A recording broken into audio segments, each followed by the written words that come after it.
Hello, everyone. My name is Julie Boyce from United States University, MSN 600. Today I'm going to talk about the purpose of healthy heart classes in the management of hypertension in primary care setting.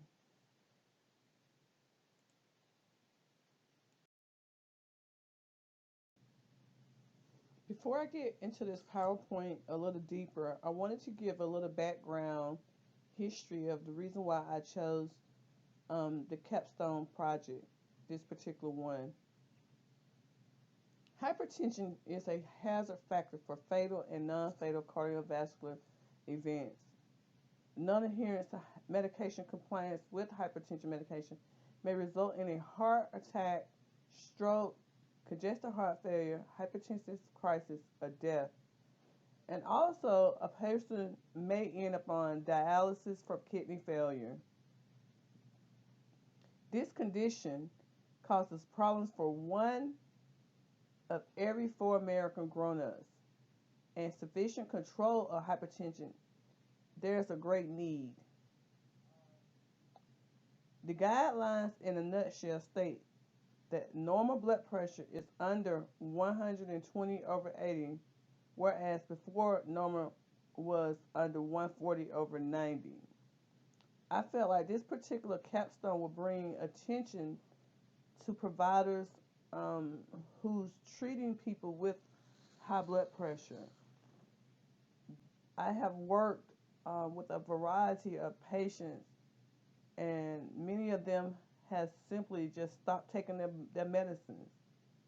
And when you ask them about the medicine, they say, well, it was just a pill. So I wanted to get to the root cause of what I felt like was one of the causes of why people were not being compliant with their medicines. And it leads back to my understanding of just education and them understanding the seriousness of the disease and the complications that can develop from this particular illness. Let's talk about the purpose of the study. A number of us have been in the healthcare field for many years, and we have seen a lot of changes occur while in this field. But the main goal that they're kind of switching off to now is preventative care. I felt like this project was needed after just witnessing so many patients coming into the hospital um, in hypertensive crisis, congestive heart failure, and many other complications from hypertension. There's a keen focus on diabetic care and congestive heart failure care and rehabilitation after strokes.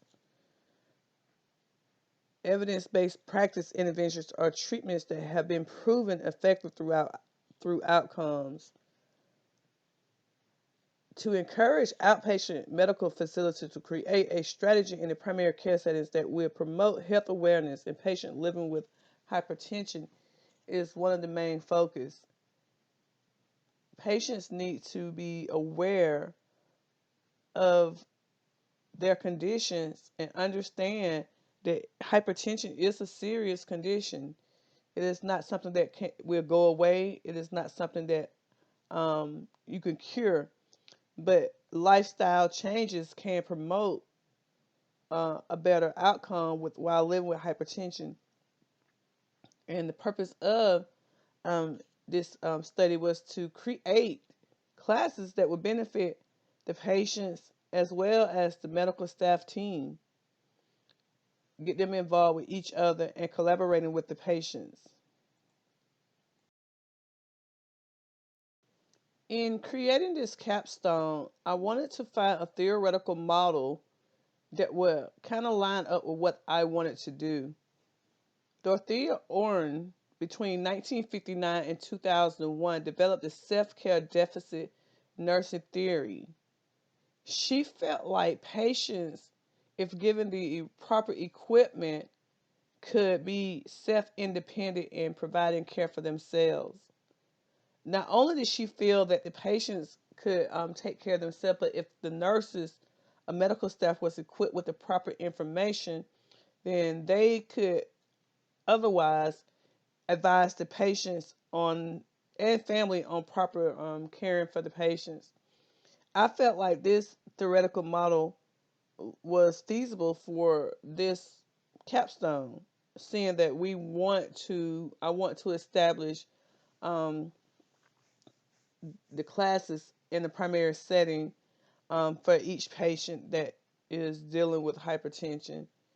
And it must be catered to the person as the individual. It's not going to be a one all fix all situation in most circumstances.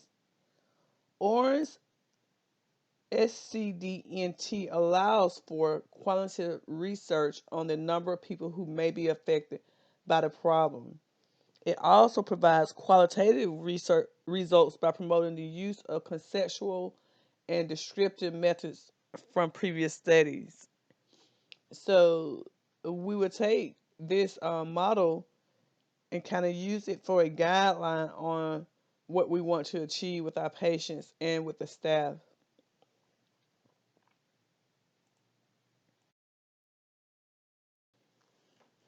In any project that you're going to do, you're going to have methods to get the project going and to keep it going.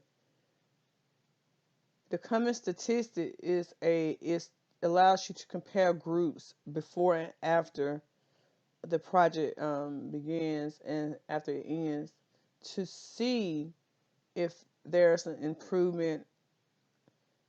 In this particular one, it would be beneficial because you get a chance to see if one group who are attending the classes are being compliant versus the people that are not did not attend the classes.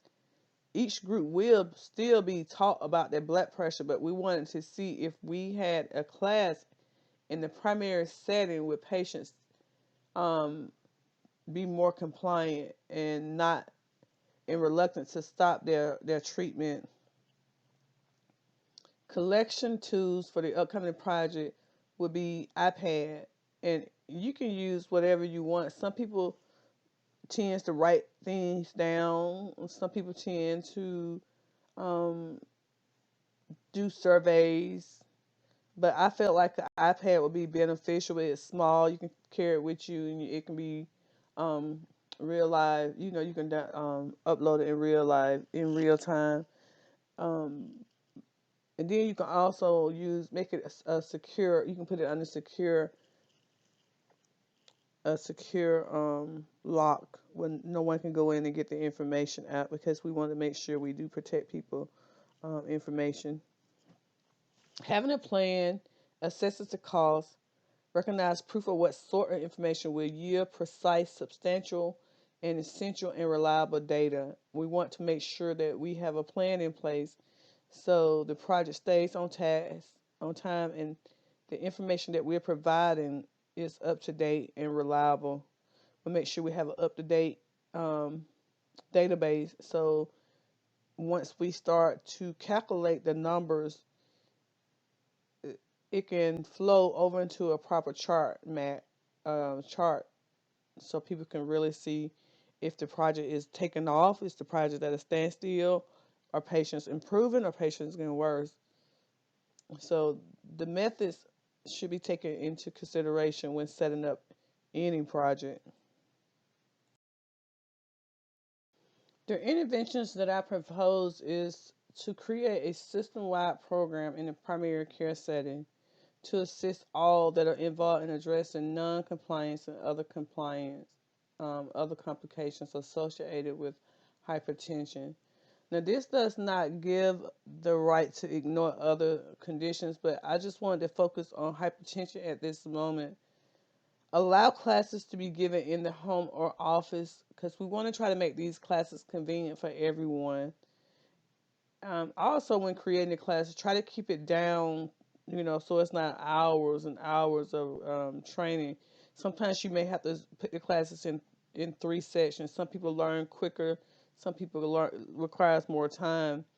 And if you have a patient that does not read or write, You want to give this patient the privacy that they deserve. You don't want them in a class with people who are scholars, I guess you can say, or have graduated from high school, um, and put them in a class with this group, and they cannot follow what's going on. They leave empty and leave discouraged. So we want to kind of sit down one on one with the people who has a health literacy problem.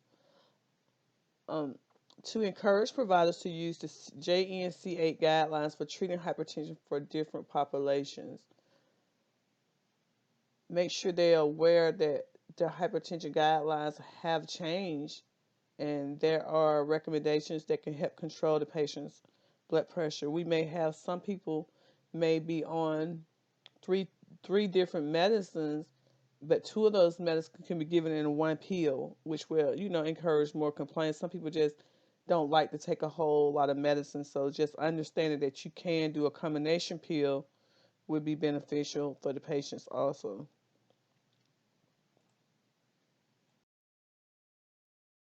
What are the expected outcomes, the results that we want to see? Well, we definitely want to see that the providers will use the appropriate JNCA guidelines for treating these patients. We want to make sure the medical staff understand proper procedure of monitoring and reporting hypertension. Some people don't realize that the numbers have changed. As mentioned before, the new guidelines say a healthy blood pressure is less than, it used to be less than 140 over 90, but now it's less than 120 over 80. We want to make sure the patients attend the classes and be compliant with the medical treatment plan. If they get discouraged, that's when we're supposed to come in and kind of encourage them and say, hey, you're doing good. That's why I say it's not good to have these classes too long. You want to kind of keep them brief, have some visual aids so they can kind of follow. If you can, have something that they can kind of interact with. The other expected outcomes, the health costs will decrease by evidence of no hospitalization or emergency room visits. And this is a benefit for the patient, insurance company, and healthcare as a whole. And hopefully, the providers will get a thumbs up from the patients. They would go tell their family members and friends that, hey, I got treated here for this condition. And since I've got treated for this condition, I understand it better. Let me tell you what I learned. Sometimes family members will take it from another person before they'll take it from you, even though we still want the patients to come into the office. But if we can get one person to understand what we're doing and what the goal is and prevent a cardiovascular event, then I think we reached at least one of the outcomes that we were trying to achieve.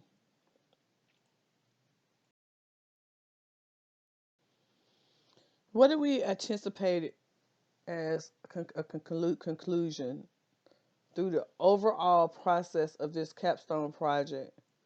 Providers and medical staff will collaborate to provide optimum care. Patient will attend the classes that is set in place by the provider. Patient with hypertension will be compliant in the medical treatment plan. As mentioned before, hypertension is a general medical issue influencing 60 million Americans today. And that was an article that I read, but I think I read somewhere else that it has increased even more. Patient will be able to follow their progress. We want them to be able to see, hey, look what you're doing. Look how much better you're improving. It's not good for us to have all the information and they don't understand what's going on. I recommend giving them patient access to their own chart from home. Even if they don't have a computer at home, print it out before they leave from where they started and where they are now.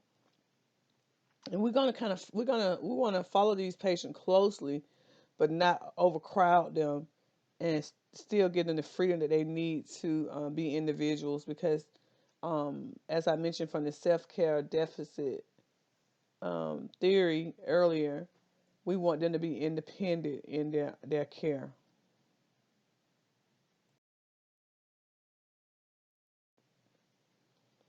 Possible limitations um, for starting a project or trying to make change is some people just don't want to change from what they're used to doing. The clients may stop participating in the study because they have the right to sign up and they have the right to withdraw. We may not receive financial support. So where do you go from there when you don't have the funds to continue the project or even start the project? You may have, because we really want to have interactive um, situations where the patient could actually come in and read and circle and draw or whatever we want them to do. We still need money for all that. The providers are not willing to start classes. Sometimes providers are already busy enough, and to try to get a class started is far from their mind. So how do we, what do we do when we come into that complication? Lack of material to administer to patients and families. I already mentioned that, and stakeholders back out of the project. We want to kind of keep our stakeholders involved because they are the ones who are going to support this project. They're the ones that are going to put the information in. They're the ones who are going to tell you when things need to change. And they're the ones who are going to be participate actually in this project.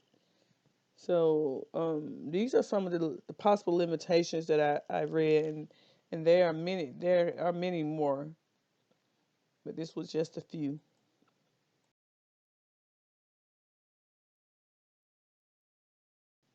Potential implications to the practice. I just wanted to put that that meme up, just dollar signs, but that's not the real reason. The implication to the practice that I wanted to portray. It was just a little humor. Patients will tell others about the awesome care that your office is providing. Providers and staff team will work together for the betterment of the patients. Decrease in help costs, increase revenue to the practice. And the reason why I put that in because, as I mentioned earlier, if a patient go and tell someone about the care you provide, the time that you spend with them, they're going to tell somebody else. They got a family member, they have a friend who is not happy with the service they're getting. I've often hear patients say, "I went to talk to my doctor and explained to them what was going on, and the whole time he or she sat on their computer, or I felt like they didn't listen to me. In 5 minutes, they were back out the room." We don't want this kind of to happen with our hypertension patients. Set up if you can, set up an after hours nursing line for newly and uncontrolled hypertension patients who may have questions and concerns. Let them know that you're available for them. This right here may be temporary, or it may go on. It's just try to provide a lifeline after hours for patients. You may have to hire somebody who are willing to do this from a certain hours. It may not be all night, just for a couple of hours after hours to be available for the patients. During home or office visits, staff will use creative tools based on the patient's ability to learn.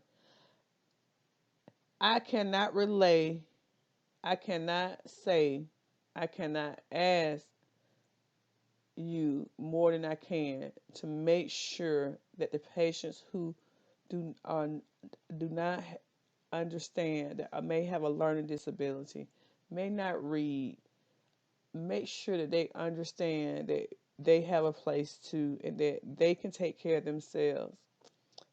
I have dealt with this one on one and from experience know that if a patient who cannot read and write is not explained about their care, it leaves them feeling empty. So we want to make sure that we set these classes up for everyone to grow and have a benefit. Thank you for listening to me and hope that everyone understands the importance of setting up a healthy, uh, a healthy heart class related to hypertension to prevent secondary complications such as stroke, congestive heart failure, kidney failure, death, or a heart attack. Thank you and have a good evening.